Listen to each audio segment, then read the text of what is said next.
আসসালামু আলাইকুম। জরুরি বিদ্যুৎ সেবায় সকলকে স্বাগতম। বন্ধুরা, আপনারা অনেকেই বলেন যে আজান দিলেই বিদ্যুৎ চলে যায়, আজানের সময় বিদ্যুৎ চলে যায়, নামাজের সময় বিদ্যুৎ চলে যায়, সেহরির সময় বিদ্যুৎ চলে যায়, ইফতারের সময় বিদ্যুৎ চলে যায়। বিদ্যুৎ অফিসে কি বিধর্মী নাস্তিক চাকরি করে? সেখানে কি কোনো মুসলমান লোক নাই? তারা ইচ্ছা করে লাইন বন্ধ করে রাখে। এরকম কথা কিন্তু আপনারা অনেকেই বলেন, যেটা সম্পূর্ণ আপনাদের ভুল ধারণা। কারণ বিদ্যুৎ অফিস কখনোই ইচ্ছাকৃতভাবে বিদ্যুতের লাইনগুলো বন্ধ করে রাখে না। যখনই শুধুমাত্র বিদ্যুতের লাইনের সমস্যা হয় তখন বিদ্যুতের লাইনগুলো অটোমেটিক বন্ধ হয়ে যায়। এছাড়া যদি আপনার এলাকা ভিত্তিক কোনো কাজের প্রয়োজন হয়, সেটাও কিন্তু কোনো সমস্যা হয় কোনো বিদ্যুতের লাইন ঠিক করার জন্য বা কাউকে সংযোগ দেওয়ার জন্য, তখন শাটডাউন নিয়ে অল্প কিছু সময়ের জন্য বিদ্যুতের লাইন বন্ধ করে সেই কাজটি করে আবার লাইনটি চালু করা হয়। একটা জিনিস মনে রাখবেন, বিদ্যুৎ কর্মীরা কিন্তু এই যে দেখবেন ঝড় বৃষ্টির ভিতরে বিদ্যুতের লাইন চালু করার জন্য দৌড়াদৌড়ি করছে, রাত বিরাত দৌড়াদৌড়ি করতেছে বিদ্যুতের লাইন চালু করার জন্য। তাহলে যারা এত পরিশ্রম করে বিদ্যুতের লাইনকে সচল রাখার জন্য, আপনাকে বিদ্যুৎ দেওয়ার জন্য, তারা কেন ইচ্ছাকৃতভাবে বিদ্যুতের লাইন বন্ধ করে আপনার গালিগালাজ শুনবে? কারণ বিদ্যুতের লাইনগুলো যখন বন্ধ হয়ে যায় তখন কিন্তু আপনারা আজে বাজে অনেক কথা বলেন, অনেক সময় হামলা করেন, অনেক সময় বিদ্যুৎ কর্মীদের ধরে হেনস্থা করেন, মানেন, লাঞ্ছিত করেন।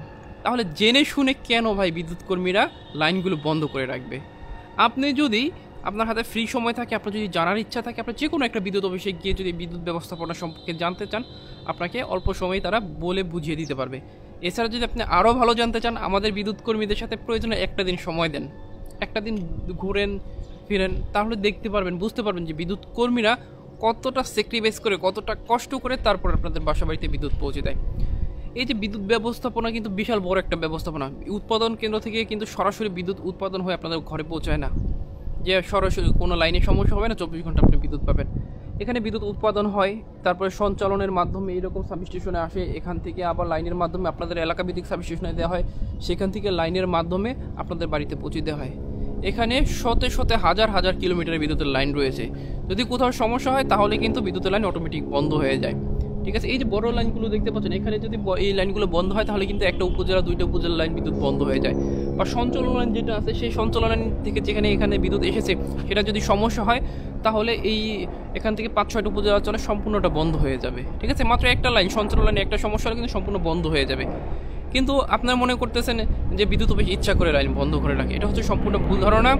এখন আরেকটা বিষয় আপনাদেরকে বলি, সেটা হচ্ছে আপনাদের এলাকায় যেই লাইনগুলো রয়েছে বিদ্যুতের, সেই লাইনে যদি কোনো সমস্যা হয় তখন কিন্তু তার ছিঁড়ে যায়, খুঁটি ভেঙে যায়, সেগুলো আপনারা দেখতে পান। কিন্তু সঞ্চালন লাইনে যে সমস্যাগুলো রয়েছে এগুলো কিন্তু আপনারা দেখতে পান না, যার পর আপনারা মনে করেন বিদ্যুৎ অফিস ইচ্ছাকৃতভাবেই লাইন বন্ধ করে রাখে। আমি আবারও বলতেছি, বিদ্যুৎ অফিস কখনো ইচ্ছাকৃতভাবে আপনাদেরকে বিদ্যুৎ বঞ্চিত করে না। যখনই বিদ্যুতের লাইনের সমস্যা হয়, সাথে সাথেই কিন্তু বিদ্যুৎ অফিসের লোকজন সেই লাইন সমস্যা মেরামত করে তারপর লাইন চালু করে, তারপর আপনাদের ঘরে বিদ্যুৎ পৌঁছে দেয়। সেটা যদি রাত 2টা হোক, 3টা হোক, আর ভোর 5টা হোক, বা দিনের যে কোনো সময় হোক না কেন, বিদ্যুতের লাইন বন্ধ করলে হয়ে গেলে কোনো বিদ্যুৎ কর্মীকে সেই লাইনটা অবশ্যই কাজ করে তারপরে চালু করতে হয়।